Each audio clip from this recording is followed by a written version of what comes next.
우리는 계속해서 사도행전에 있는 말씀을 함께 다루고 있는데, 이 사도행전에 있는 말씀을 다루다 보면 여기 나와 있는 초대교인들의 삶의 모습과 우리들의 모습과는 큰 격차가 있음을 느끼게 됩니다. 똑같은 하나님을 믿고 있음에도 불구하고 그들의 삶의 방식과 우리의 방식이 너무나 다른 것이죠. 혹시나 그러한 격차를 느꼈다면 그 격차는 다른 곳에서 오는 것이 아니라 기도의 차이에서 오는 것입니다. 그들의 기도와 우리의 기도에 결정적인 차이가 있었어요. 그들의 기도는 생사를 건 기도였습니다. 그들의 생사를 건 기도를 드렸기 때문에 그들의 생사를 하나님이 주관하셨던 것입니다. 구세군을 만들었던 윌리엄 부스 목사님께서 그분의 책 기도의 비밀이라는 책에서 뭐라고 말씀하셨냐면, 거기에 생사가 걸린 사람처럼 기도하라. 거기에 생사가 걸린 사람처럼 기도하라. 여러분, 우리의 모든 기도는 들어주면 좋고 아니면 말고 이런 식이 아니라 거기에 정말 우리의 생사가 걸린 것처럼 기도해야만 합니다. 특별히 오늘 성경 본문의 말씀은 초대교회 가운데 벌어졌던 가장 극심한 고난의 현장을 보여주고 있어요. 그럼에도 불구하고 그들은 정말 남다른 은혜를 경험하게 됩니다. 사도행전 11장까지 오면서 초대교회는 정말 죽을 것 같은 고난을 끊임없이 받아왔습니다. 그런데 사도행전 12장으로 들어서면서 죽을 것 같은 고난을 당한 것이 아니라 죽는 고난을 겪게 됩니다. 죽을 것 같은 것이 아니라 실제로 사람이 죽게 됩니다. 그럼에도 불구하고 초대교회는 그 가운데 승리하였어요. 우리와 성정이 같은 성도임에도 불구하고 그들이 승리했다면 우리 역시 모든 문제 가운데 승리할 수 있는 줄 믿습니다. 본문을 중심으로 우리를 공격하는 대상은 누구이며 그 가운데 우리는 어떻게 승리할 수 있는 것인가에 대한 말씀을 함께 보도록 하겠습니다. 첫 번째, 본문이 말씀하는 것은 무엇이냐면 헤롯은 끊임없이 우리를 공격한다는 것입니다. 헤롯은 끊임없이 우리를 공격합니다. 지난주에 우리는 안디옥 교회가 만들어지는 장면을 살펴보았습니다. 그 교회는 영향력이 있는 교회였어요. 그 교회 가운데 새로운 신조어까지 나왔습니다. 그리스도인. 그 교회는 주의 손이 함께하는 교회였어요. 안디옥 교회가 든든하게 세워지는 그 동안에 예루살렘 교회는 큰 핍박을 받게 됩니다. 1절 말씀 함께 해볼까요? 그때에 헤롯 왕이 손을 들어 교회 중에 몇 사람을 해하려 하여. 예루살렘 교회는 만들어질 때부터 끊임없는 핍박을 받아왔습니다. 그런데 12장 이전까지의 핍박은 유대인들이 유대인 크리스찬을 핍박하는 것이었어요. 유대교가 기독교를 핍박하는 것이었습니다. 그런데 12장에 들어서면서부터 국가가, 로마가, 공권력이 핍박하기 시작합니다. 1절의 말씀 보니까 그때 헤롯 왕이 손을 들어 라고 되어 있는데, 손을 들었다는 말은 무슨 말이냐면 공권력을 사용했다는 것입니다. 그 결과 어떤 일이 벌어졌냐면 사도 야고보가 죽임을 당합니다. 2절 말씀 읽어보겠습니다. 요한의 형제 사도 야고보가 최초로 순교하게 됩니다. 이 일은 초대교회 가운데 엄청난 핍박이었어요. 그 전까지 핍박이 정말 고통이 심했지만 죽기까지는 아니었습니다. 그런데 이때부터는 국가에 의해서 죽임을 당하게 됩니다. 더군다나 이때 핍박은 로마법에 의한 정치적인 핍박이었어요. 유대법에 의해서, 유대 종교법에 의해서 유대인을 처형한다 그러면 둘 중에 하나입니다. 돌에 던져 죽이든지 십자가에 달려 죽이든지. 유대인은 유대인을 칼로 죽이지는 않아요. 스데반 역시 돌에 맞아 죽은 것은 유대법에 의해서 유대교인들에게 죽임을 당한 것입니다. 그런데 이때부터는 로마 공권력이 동원되어서 칼로 유대인을 죽이는 일들이 벌어지게 되었어요. 대대적인 핍박이 이제 시작이 되는 것입니다. 헤롯이 야고보를 죽이자 유대인들이 환호성을 쳤습니다. 그들이 너무 기뻐했어요. 그러니까 헤롯 입장에서는 더욱더 이 일을 박차를 가하기 시작하는데 그 일을 위해서 베드로를 잡습니다. 베드로를 잡아 이제 그마저 죽이려고 하는 겁니다. 우리 3절 말씀 읽어보겠습니다. 유대인들이 무교절 기간이라. 유대인들이 기뻐서 이참에 베드로까지 죽이려고 하는데 그날이 마침 무슨 날이었다고요? 무교절이었어요. 이런 무교절이란 6월절 다음에 일주일 기간을 무교절이라 그러는데, 6월절은 1월 14일입니다. 무교절은 1월 15일부터 일주일간의 기간인데, 이 기간 동안에는 누군가를 죽이지는 않았어요. 그래서 잡기는 잡았지만 그때까지 놔둔 것입니다. 이제 하룻밤만 지나면 베드로는 순교를 당할 위기에 처해 있습니다. 그가 살아날 가능성은 전혀 없습니다. 야고보 역시 얼마 전에 참수를 당했습니다. 그 역시 잡혀 있습니다. 예루살렘 교회의 최대 위기를 맞이하게 된 것이죠. 예수님께서는 헤롯에 대해서 두 가지 비유를 들어 그들의 특징을 설명하셨어요. 그리고 이들을 경계해야 된다라고 말씀하셨는데, 첫 번째 헤롯의 특징은 무엇이냐면 그들은 여우입니다. 누가복음 13장 32절 말씀 읽어보겠습니다. 이르시되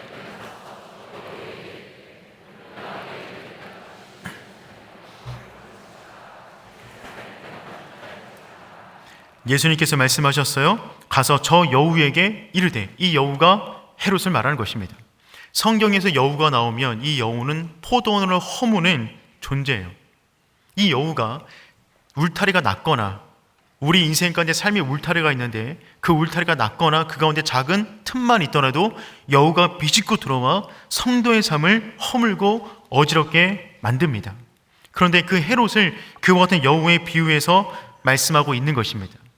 그 헤롯의 특징은 무엇이냐면, 우리 삶 가운데 작은 빈 공간이 있으면, 작은 틈만 있더라도 그 틈을 비집고 들어와서 우리 전체 인생을 허무는 존재가 여우라는 것입니다.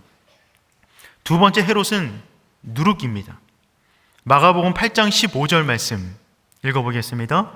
예수께서 경고하여 이르시되 삼가 바리새인들의 누룩과 헤롯의 누룩을 주의하라 하시니. 아멘. 헤롯의 누룩을 주의하라. 누룩은 영향력을 의미합니다. 우리가 인지하지도 못한 사이에 조그마한 누룩이 떨어지게 되면 삽시간에 퍼지는 전염성을 말하는 것이죠. 우리 내면까지 작은 불신의 마음, 부정적인 마음, 절망의 마음, 파괴적인 마음이 들어오게 되었는데, 어느새 그 마음이 부풀려져서 이제는 그것밖에 보이지 않아서 인생을 절망하게 만드는 그것들, 그 모든 시도들이 결국 헤롯의 짓인 것이죠. 즉, 성경은 끊임없이 헤롯을 주의할 것을 경고하고 있는데, 그들은 어떤 모습이냐면 여우와 누룩 같은 모습으로 우리 가운데 다가옵니다. 우리 삶의 취약한 부분, 넘어지기 쉬운 부분, 내가 자꾸만 죄와 접촉해 있는 그 부분을 비추고 들어와서 우리 마음 가운데, 우리 생각 가운데, 우리 믿음 가운데 거짓 믿음, 거짓 환상, 거짓 진리들을 퍼뜨려 그것이 전부인 양 그것에 매어 살아가게 만드는 것, 그 모든 것이 결국 헤롯의 일들이 되는 것이죠. 그러니 우리는 이 사실을 정말 명심해야 됩니다. 여러분, 헤롯은 지금도 살아있어요. 여러분 곁에 서성이고 있습니다. 우리의 울타리에 조그만 틈만 있다면, 우리 내면 가운데 불신의 작은 씨앗만 떨어진다면 그 가운데 여우처럼 비집고 들어오고 누룩처럼 우리의 모든 영혼을 점령하게 될 것입니다. 그러니 여러분, 우리의 삶의 실체는 무엇이냐면 영적 전쟁 가운데 있다는 것입니다. 그러니 영적 전쟁 가운데 있는 우리의 삶이 평안할 리가 없습니다. 성도의 삶은 기본적으로 힘들고 어렵습니다. 이것을 인정하셔야만 하는 것입니다. 믿음의 길을 가는 데 있어서 고난을 당연하게 받아들일 수 있는 오륜의 성도 되기를 축복합니다. 믿음의 길에는 수많은 난관과 어려움이 도사리고 있어요. 성도의 삶의 고난은 삶의 일부분일 뿐입니다. 우리가 최후 승리로 가는 그 길 가운데는 통행료를 반드시 내야 되는데, 그 통행료는 고난과 연단과 시련의 통행료를 내야만 하는 것입니다. 여러분, 성도의 삶의 고난이 당연한 것인데, 그 당연한 고난보다 더 당연한 것은 무엇이냐면 믿음으로 나아갈 때 우리 가운데 반드시 승리를 주신다는 것입니다. 이것이 오늘 본문이 강조하는 첫 번째 내용입니다. 두 번째는 무엇이냐면 그 모든 어려움을, 헤롯의 공격을 기도로 반격하라는 것입니다. 4절 말씀 읽어보겠습니다. 잡음에 옥에 가두어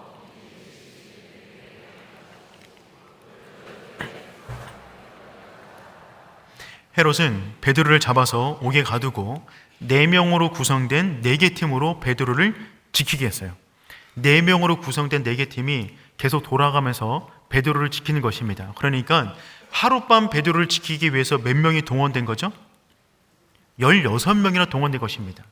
거기서 끝나지 않고 감옥 안에서 베드로가 뭔 짓을 할까봐 그 안에 군인 둘을 또한 집어넣었습니다.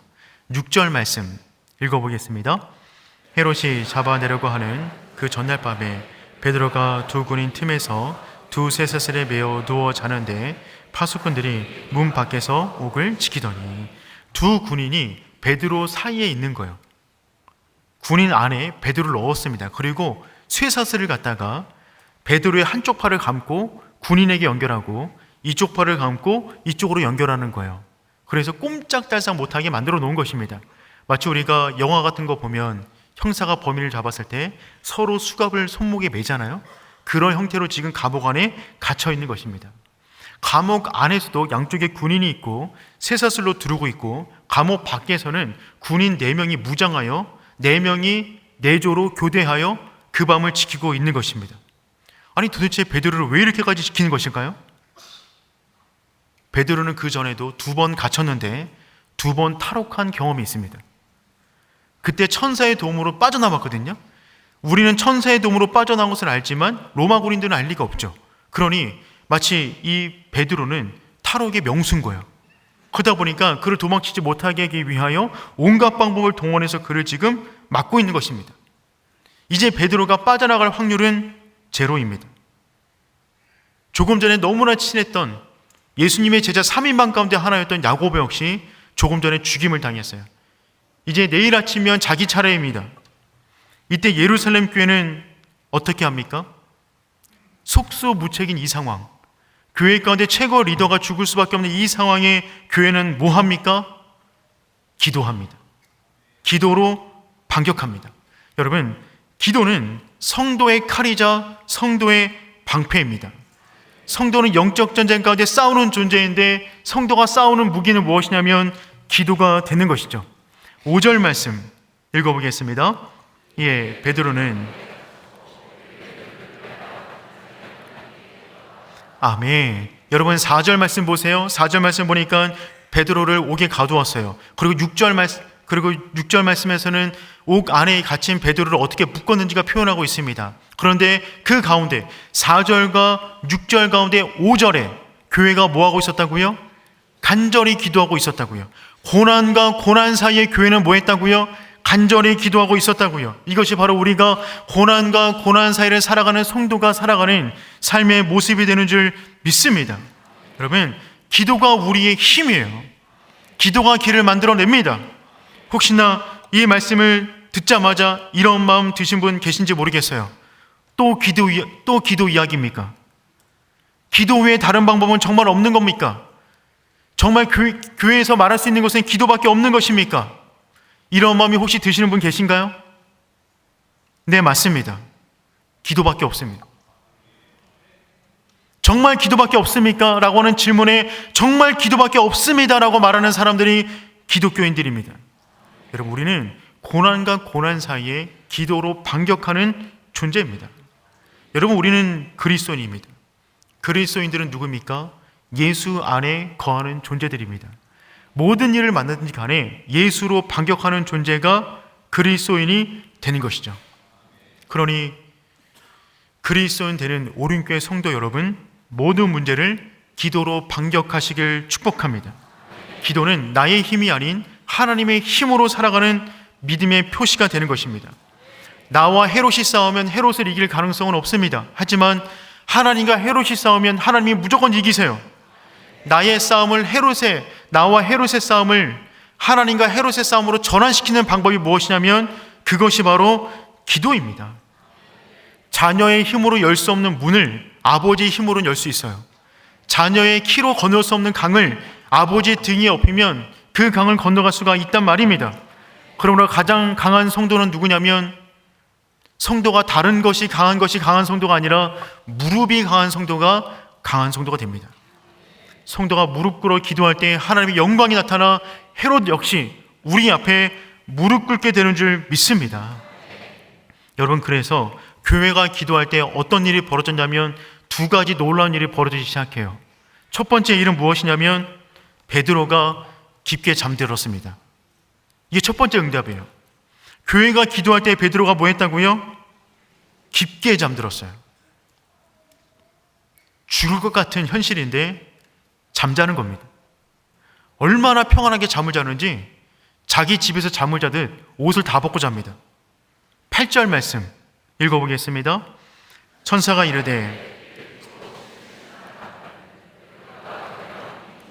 또 이르되 겉옷을 입고 따라오라 한대. 아멘. 천사가 깨웠는데 보니까 허리띠를 풀고 있어요.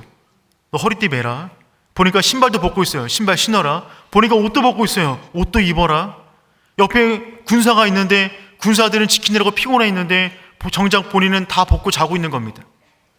세상을 압도하는 평안, 군사들이 이해하지 못하는 평안, 그 평안이 지금 베드로 안에 임했던 것이죠.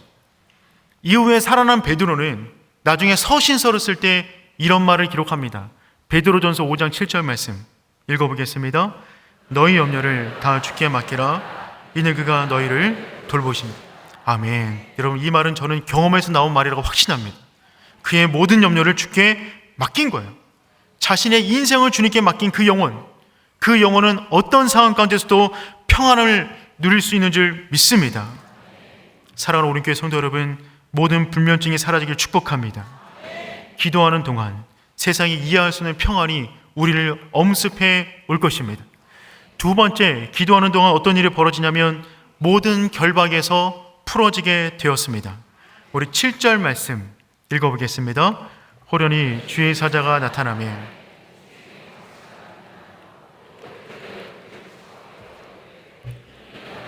쇠사슬이 그 손에서 벗어지더라.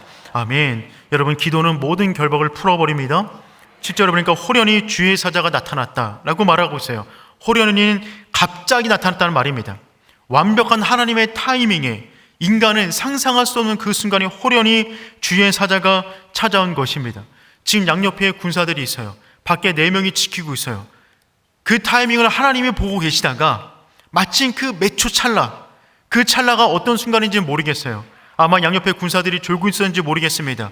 밖에 있는 군사들이 화장실 갔는지 모르겠어요. 그 몇 초 안 되는 그 찰나에 호련히 주의 사자가 베드로를 찾아옵니다. 그리고 그를 깨워요. 그리고 그의 쇠사슬을 갖다가 끊어버립니다. 완벽한 타이밍에 나타나서 그의 모든 결박을 풀어버리신 것입니다. 언제 그런 일이 벌어졌다고요? 기도할 때 말이죠. 베드로는 왜 이런 일이 일어난지 모르지만 그때 교회는 끊임없이 기도하고 있었습니다. 여러분, 로마가 세계를 제패할 수 있었던 것은 그들의 철제 무기 때문에 그래요. 그 철제 무기를 가지고 세상을 호령했습니다. 그들의 철제 무기는 정말 단단했어요. 그런데 베드로를 묶고 있는 그 쇠사슬이 옆에 있는 군인들과 함께 묶여 있음에도 불구하고 그들이 느끼지 못할 만큼 그냥 그 순간에 휴지를 찢듯이 찢어버린 것입니다. 여러분, 우리를 묶고 있는 그 결박, 내가 그 안에 묶여있다 하여서 하나님도 묶여있는 것은 아닙니다. 내가 끊을 수 없는 그 끈이라 하여 하나님도 못 끊는 것은 아닙니다. 하나님은 모든 것이든 휴지 찢듯 찢어버리시는 분이신 줄 믿습니다. 여러분, 그 순간에 베드로는 어리둥절했어요. 깊게 자고 있었거든요. 갑자기 누가 옆구리 쳐서 일어났어요. 갑자기 허리띠 매래요. 갑자기 신발 신으래요. 갑자기 옷을 입으래요. 따라오래요. 어리둥절 걸어 나갑니다. 근데 그 순간에 베드로는 덜 깼어요. 반쯤 자고 있었어요. 9절 말씀 읽어보겠습니다. 베드로가 나와서 따라갈새 천사가 하는 것이 생시인 줄 알지 못하고 환상을 보는가 하더라. 그렇죠. 생시인지 환상인지 몰랐다. 비몽사몽간이었어요. 비몽사몽 따라가다 보니까 첫 번째 파수를 지나고 두 번째 파수를 지나서 길거리에 나가서 찬 공기를 마시니까 그제서야 정신이 번쩍 든 겁니다. 이게 뭐지? 이게 뭐지? 무슨 일이 있었던 거지? 11절 말씀 읽어볼게요. 이에 베드로가 정신이 들어 이르되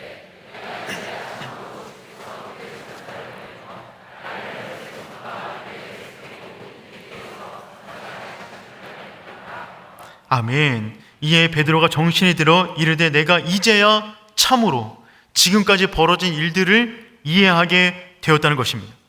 베드로가 정신을 차려보니까 이미 탈출되어 있었어요. 정신을 차려보니까 이미 문제가 해결되어 있었어요. 여러분, 우리는 보통 이렇게 기도 응답을 경험하게 됩니다. 고통 가운데 있을 때 하나님이 우리 인생을 막 휘몰아 가세요. 정신이 없어요. 어떻게 되는지 모르겠어요. 나는 비몽사몽과 같아요. 어떻게 끝날지도 모르겠어요. 그런데 깨어나 보니까 문제가 해결되어 있는 거예요. 깨어나 보니까 문제 속에 있던 내가 문제 밖에 있는 것입니다. 깨어나 보니까 살 길을 찾은 것이죠. 여러분, 그러니 지금 혹시 우리가 비몽사몽 같은 시간을 보내고 있고 내 인생이 휘몰아치는 것 같고 내 인생이 어떻게 될지 모를 것 같은 깜깜한 인생을 보내고 있다면 여러분, 믿으시길 바라요. 주님은 지금도 우리를 위해서 역사하고 계십니다. 여러분, 우린 나중에서야 깨닫는 존재예요. 나중에 뒤돌아보니까 전부 다 하나님의 은혜였구나. 하나님은 한 번도 나를 떠난 적이 없으셨구나. 그것을 깨닫게 되는 거죠. 베드로는 너무 기쁜 나머지 그들이 늘 함께 기도했던 그 공간을 찾아가게 됩니다. 마가, 요한 어머니의 집으로 찾아가요. 12절 말씀 읽어볼까요? 깨닫고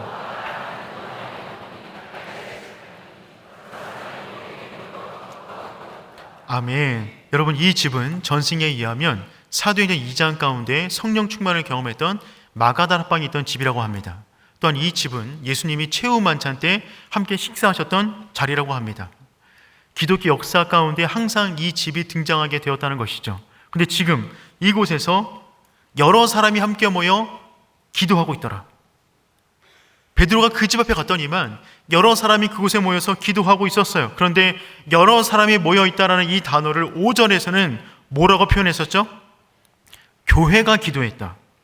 5절 말씀 다시 한번 볼까요? 이에 베드로는 옥에 갇혔고 교회는 그를 위하여 간절히 하나님께 기도하더라. 그렇죠. 그 집에 모여있는 여러 사람들을 뭐라고 표현하고 있어요? 교회가 그들을 위해서 뜨겁게 간절히 기도하고 있었다는 것입니다. 여러분, 조금 전에 야고보가 죽임을 당했어요. 그리고 베드로가 잡혀갔습니다. 내일 아침이면 베드로는 죽게 돼요. 그러면 베드로가 죽게 되면 그 다음 타겟은 누구죠? 그 집에 모여 기도하는 사람들이에요. 그러면 그들은 지금 여기서 기도하고 있으면 안 됩니다. 빨리 도망쳐야 돼요. 빨리 제 살 길 찾아서 가야만 합니다. 근데 그들이 뭐 하고 있었다고요? 간절히 절박한 마음을 가지고 그곳에서 기도하고 있었습니다. 여기서 간절히라고는 이 단어는 성경 가운데 또 한 번 쓰였는데 누가복음 22장 44절에 쓰였어요. 에크테노스라는 단어인데 누가복음 22장 44절 말씀 우리 함께 읽어보겠습니다. 예수께서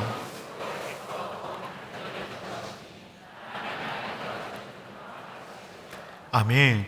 예수님께서 다음날 죽음을 앞두고 겟세마네 동산에서 간절히 기도하셨던 그 모습 그대로 그들 역시 내일이 지나면 죽을 수밖에 없는 존재가 됨에도 불구하고 그 집이 함께 모여 마치 겟세마네 동산에서 예수님이 기도하듯이 정말 뜨겁고 간절하게 기도하고 있었다는 것입니다. 그가 잠자는 동안에 성도는 기도하고 있었습니다. 쇠사슬이 풀린 동안에 성도는 기도하고 있었습니다. 옥문이 열리는 동안에 성도는 기도하고 있었어요. 살 길을 찾는 동안에 성도는 기도하고 있었습니다. 여러분, 우리 인생 기도가 만들어 놓은 길을 따라 걸어가는 것입니다. 정말 기도밖에 없냐고요? 기도밖에 없습니다. 기도가 우리의 칼입니다. 기도가 우리의 방패입니다. 기도가 우리의 길이고 기도가 우리의 힘이 되는 줄 믿습니다. 헤롯은 지금도 다양한 모습으로 우리 삶을 흔들어 놓으려 합니다. 여우처럼 틈을 노리고 있어요.